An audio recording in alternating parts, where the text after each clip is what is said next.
उड़ा देंगे। क्या बात है। ये आपसे। जय हिंद, मेरा नाम है अलख पांडे और आज मेरे साथ है नीट 2023 के टॉपर वैभव गोलानी। वैभव आते हैं जयपुर से और वैभव की कहानी बहुत ही इंस्पायरिंग है क्योंकि उन्होंने अपना क्लास 11 पूरी तरह से बर्बाद कर लिया था और उसके बाद क्लास 12 के अंदर ही 12th और 11th दोनों का सिलेबस कवर किया और पहले अटेम्प्ट के अंदर नीट में टॉप रैंक हासिल की। तो वैभव की पूरी कहानी सुनते हैं, उनकी प्रारंभिक शिक्षा कहाँ हुई, दोस्ती यारी कैसे थी, परिवार में कौन कौन है और कैसे उन्होंने ये चीज़ को पॉसिबल किया कि 1 साल में 2 साल का पूरा कंटेंट पढ़ा। तो वैभव आते हैं फिजिक्स वाला के लक्ष्य बैच से और इसी सिलसिले में इनसे हमारी मुलाकात हुई। तो आज कहानी को शुरू करते हैं। तो वैभव, सबसे पहले तो बहुत बहुत बधाई हो इस टॉप रैंक के लिए, मैनी मैनी कॉन्ग्रेचुलेशंस भाई। सबसे पहले एकदम पीछे चलते हैं कि आपका जन्म कहाँ पे हुआ और आपके परिवार में कौन कौन है। सर मेरा जन्म जयपुर में हुआ। जयपुर की एक शंकर नगर कॉलोनी, छोटी सी कॉलोनी में हम रहते हैं। और मेरे परिवार में माता पिता के साथ एक छोटी बहन है जो 11th पढ़ रही है अभी। आपसे 2 साल छोटी हैं। हाँ सर। मम्मी पापा क्या करते हैं? सर पापा की जॉब है, मम्मी हाउस वाइफ है। सही है। तो जब आप छोटे थे तो घर में कौन पढ़ाता था, मम्मी की पापा? सर छोटे बचपन से ही सर ट्यूशन जाता था। ट्यूशन जाते थे? हाँ। कोई कोचिंग क्लास थी? नहीं सर, स्कूल के टीचर के पास में पढ़ लेते थे ताकि नंबर मिल जाए एग्जाम में? हाँ ऐसा ही समझिए। पेपर आउट हो जाता था? थोड़ा बहुत। थोड़ा बहुत कितना परसेंट? 30-40। 30-40% पेपर क्लियर हो जाता था। हाँ। तो पास तो सब बच्चा हो जाता होगा जो ट्यूशन जाता होगा टीचर के पास। हाँ। स्कूल कहाँ पे था, घर से कितनी दूर? सर 2 गली छोड़ के स्कूल था। है? इतना बगल? हाँ सर। कैसे जाते थे, पैदल? हाँ सर पैदल चलते। ये पहली बार कहानी सुन रहा हूँ, पैदल स्कूल चले जाते थे? तो ऐसा क्यों? पास में रह जाता था तो घर वालों को ज़्यादा दिक्कत भी नहीं होती थी और है ना कम टेंशन रहती थी कि छोटा बच्चा है कहाँ जाएगा कैसे जाएगा। तो इसलिए वहीं पे पहले एडमिशन करा दिया था, फिर वहीं पे पूरी पढ़ाई कर ली। स्कूल की लाइफ के बारे में बताओ। क्लास 1 2 3 4 में कैसे दोस्त यार थे, कैसे टीचर्स थे, सर ट्यूशन कहाँ जाते थे? सर मौज मस्ती भी खूब करते थे, दोस्तों के साथ काफ़ी खेलते थे और क्लास के टॉपर भी रह जाते थे। हैं? सर जैसे ही एग्ज़ाम्स आते थे रट लेते थे, याद करके सब कुछ उधर उल्टी करके आ जाते थे। उल्टी करके आ जाते थे? और मैथ्स कैसे याद करते थे? सर क्वेश्चन सेम रहते थे तो याद हो जाती थी। तो तुमको आंसर रटा होता था क्वेश्चन का? हाँ ओ भाई, कई बार। कई बार। और मेथड? सर मेथड भी 4-5 बार करेंगे तो रट जाते थे। और नया क्वेश्चन आ गया तो थोड़ा बहुत कंसेप्ट लगा लेते थे। थोड़ा बहुत लगा लेते थे। और ट्यूशन घर के पास में ही पढ़ते थे? हाँ और दोस्ती यारी बहुत थी? बहुत। क्या करते थे दोस्तों के साथ? घूमने वूमने जाने लगते थे? घूमने वूमने जाने लगते थे, कभी घर पे दोस्तों को बुला के क्रिकेट खेलते थे, कभी बाहर खाने चले जाते थे। हाँ। टिपिकल टॉपर वाला बिहेवियर नहीं है तुम्हारा? हाँ।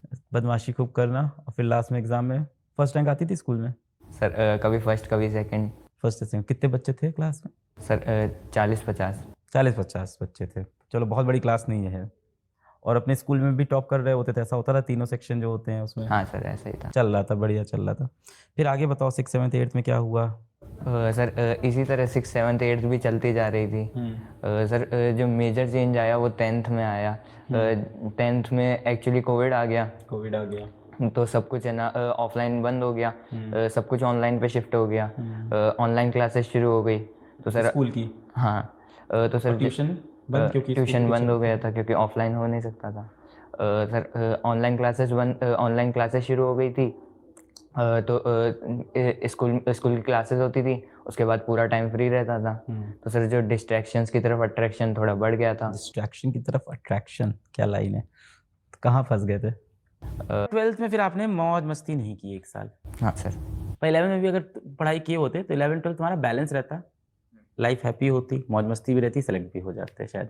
सर लेकिन लगता है अगर 11th वेस्ट नहीं की होती ना तो जो काफ़ी सारे लाइफ लेसन्स एकेडमिक लेसन्स मिले ना वो कभी ना मिले। क्या लाइफ लेसन मिला 11th वेस्ट करके? बताओ, हम भी सुनना चाहेंगे। हम सब ने 11th वेस्ट किया है। स्ट्रगल का सर कोई भी सेकंड ऑप्शन नहीं है, ये समझ में आ गया था। पहले सर काफ़ी सारा ऐसे रहता था कि बहुत कम रिस्क लेने, एफर्ट्स नहीं डालने, तब जो मिल रहा है वो ले लो। लेकिन कैसे तुमने खुद को पिवट किया, ये बहुत अच्छी कहानी लगी मुझे कि तुम ऋषभ से काफ़ी कुछ तुम सीखे, मुझे ऐसा भी समझ में आया। एक ऋषभ होना चाहिए एक वैभव बनाने के लिए।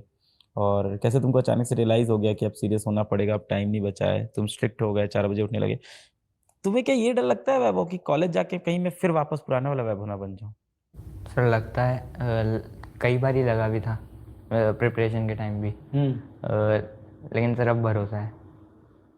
अब चलिए इस बारी गोल होना चाहिए ज़िंदगी में, ये बहुत अच्छे से पता क्या है। गोल है? एमबीबीएस अभी तो। एमबीबीएस तो तुमको 11th के लास्ट में सीरियस हुए हो तुम? डॉक्टर बनने का कब से सोच रखा था? सर डॉक्टर तो घर में बचपन से चलता आ रहा था कि डॉक्टर ही बनेगा, है क्योंकि टॉपर थे तो। टॉपर थे तो डॉक्टर, जो टॉपर है तो आईटीएन भी तो बन सकते हैं भारतीय पेरेंट्स, या तो आईटीएन या तो डॉक्टर। सर लेकिन डॉक्टर किस तरह सर्व करता है पीपल को, वो तो थोड़ा ज़्यादा इंस्पायरिंग लगता है। But the kind of passion you have, जिस तरह के जुनूनी बच्चे हो तुम, तुम्हें नहीं लगता कि तुम कुछ और ट्राई करो?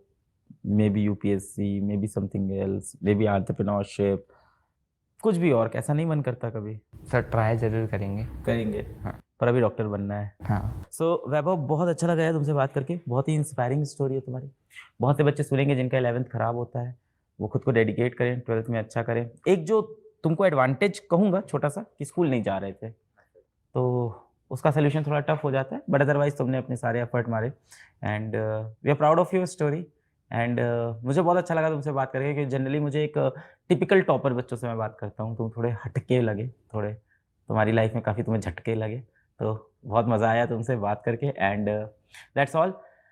बहुत बहुत धन्यवाद जो भी लोग आप देख रहे थे। फिर से मिलेंगे। जय हिंद।